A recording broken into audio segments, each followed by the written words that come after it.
Olá, senhores. Bora aí com uma questãozinha de movimento circular. Olha só, em relação ao funcionamento de uma bicicleta de marchas, onde cada marcha é uma combinação de uma das coroas dianteiras com uma das coroas traseiras, também conhecida por catraca, tá? A que vai presa na roda, no eixo da roda, são formuladas as seguintes afirmativas. No item 1. Numa bicicleta que você tem duas coroas dianteiras e 5 traseiras, temos um total de 10 marchas possíveis, onde cada marcha representa a associação de uma das coroas dianteiras com uma das traseiras. Senhores, esse item, ele é verdadeiro, tá? Olha só, se você tem duas coroas na frente, quando a gente fala duas coroas, nós estamos falando aqui na da frente, ó, nessa daqui que eu marquei um X para vocês, tá?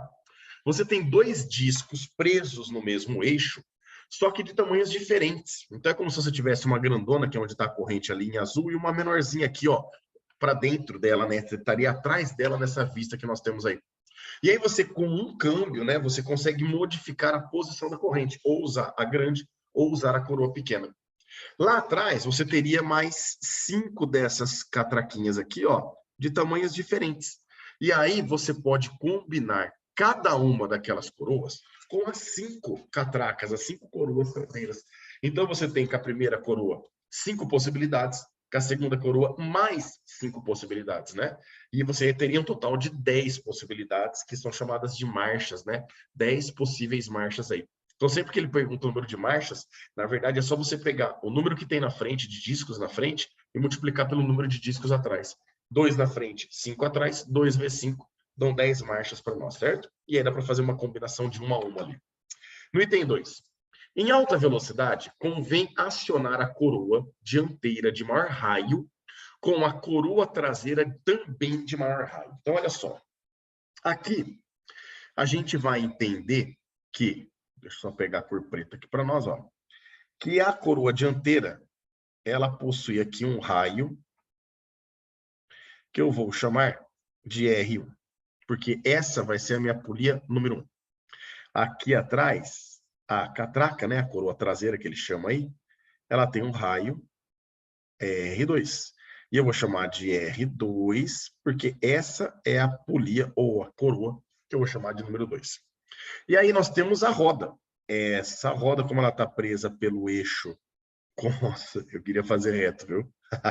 Como ela está presa pelo eixo com a roda, né, com a catraca, então aqui no mesmo centro eu tenho o raio dessa roda, que eu vou chamar de R3, justamente porque a roda vai ser a polia número 3 para nós, certo?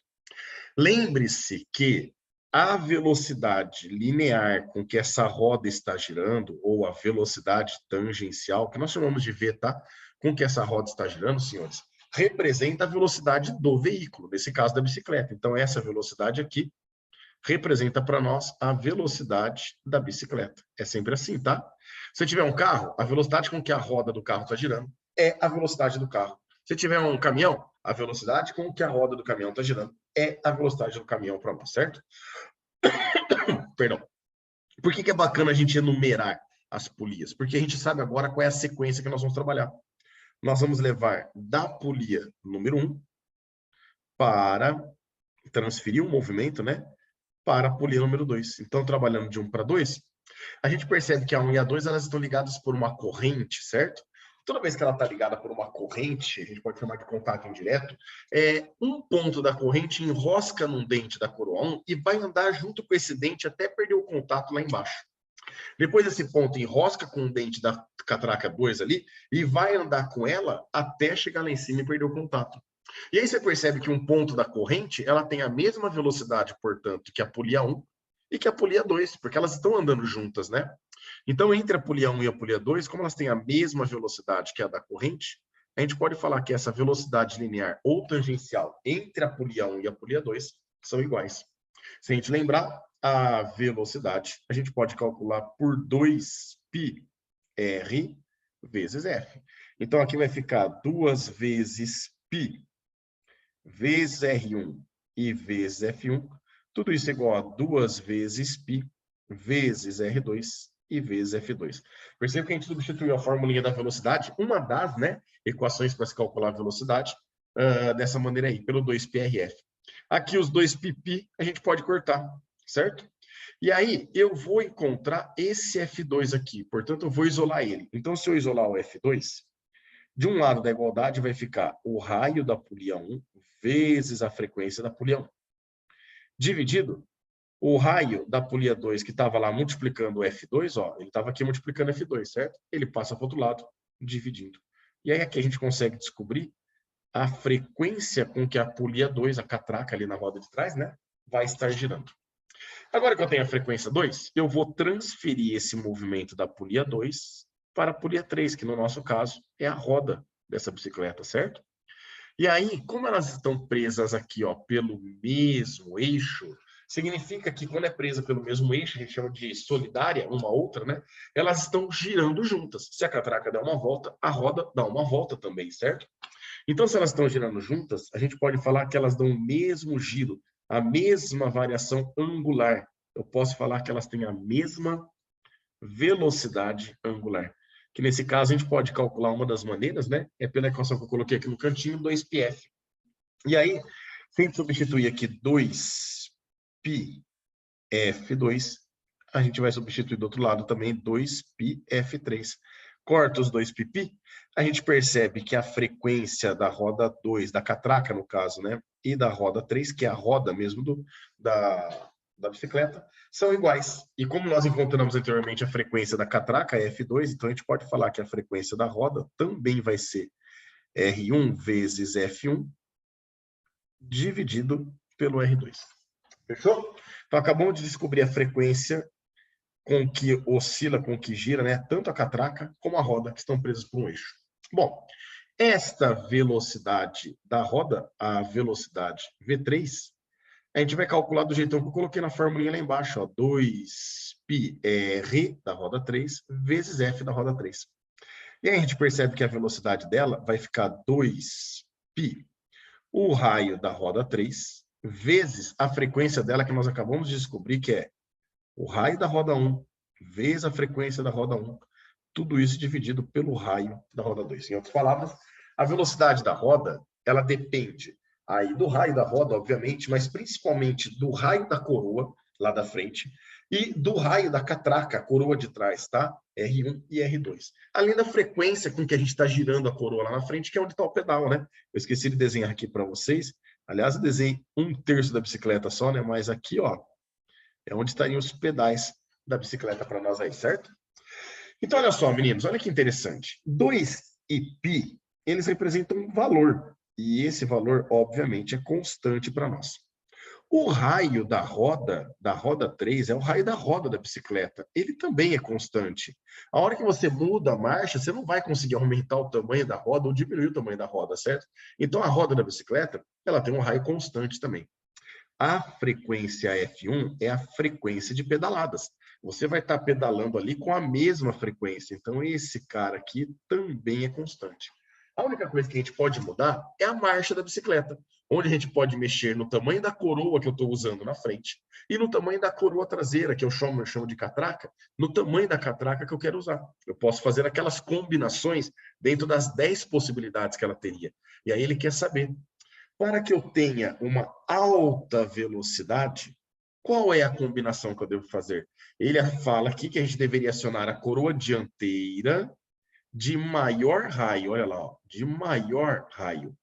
E a catraca, a coroa traseira, também de maior raio. E aí vamos ver se está certo tudo isso daqui que ele está falando? Olha só. Se a gente olhar, a gente vai poder falar aqui que quanto maior a velocidade, se eu quero uma velocidade alta, então eu quero que essa velocidade aumente, tá? O R1, como é diretamente proporcional à velocidade, porque também os dois estão no numerador, certo? Olhando em lados diferentes da igualdade. Se eu quero uma alta velocidade, eu preciso ter aqui um alto raio na polia 1. Então, aqui na polia 1, eu preciso trabalhar com o raio maior possível, certo? Agora, na catraca, olha só, vou pegar aqui uma cor azul. Lá na catraca, senhores, que é a número 2, perceba que o raio da catraca é inversamente proporcional à velocidade, né? Um está no numerador, o outro está no denominador. Eu vou colocar laranja de novo para a gente poder manter o padrão aqui. Então, se eu quero maior velocidade, eu preciso trabalhar, já que ela é inversamente proporcional, com o menor raio da catraca. E, portanto, senhores, o que está errado no item B é falar que a coroa traseira vai ter que trabalhar com o maior raio. Negativo, né? Para a gente conseguir a maior velocidade, eu preciso trabalhar com o menor raio. E, portanto, o item 2, ele está falso para nós aqui. Para você que manja, né, anda bastante de bicicleta e manja as marchas, obviamente não tinha necessidade de fazer todo esse comparativo para você poder assinalar verdadeiro ou falso, né? Você que anda muito de bicicleta já deve saber. Menor catraca e maior coroa, a gente tem alta velocidade. Maior catraca e menor coroa, a da frente menorzinha e a de trás maior, a gente tem mais leveza na hora da pedalada, né? Quando a gente está com uma subida íngreme assim por diante. Olha o item 3. Em uma subida íngreme, né? Convém acionar a coroa dianteira de menor raio e a coroa traseira de maior raio. Olha lá, ó. Fazer em outra cor para vocês agora. Quando a gente está numa subida íngreme, a gente não quer ganhar velocidade, a gente quer pelo menos subir, né? E chegar vivo lá em cima. Então, olha só, eu quero subir. Na subida, a velocidade é leve, é uma velocidade baixa, certo? Se eu estou com uma velocidade baixa, o raio R1 também vai ter um raio pequeno, menor raio possível, certo? Diretamente proporcional à velocidade.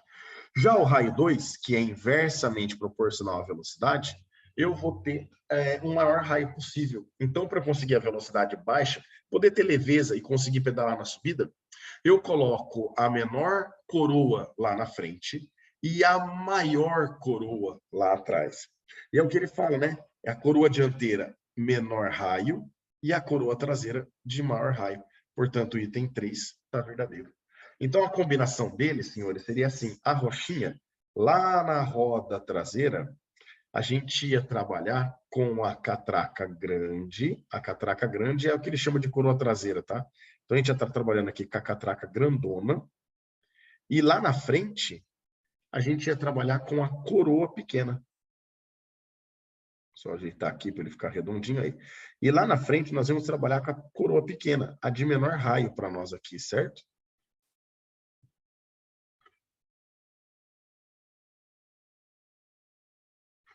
Você não vai fechar o círculo pro tio aqui, bonitinho? Vai sim, ó.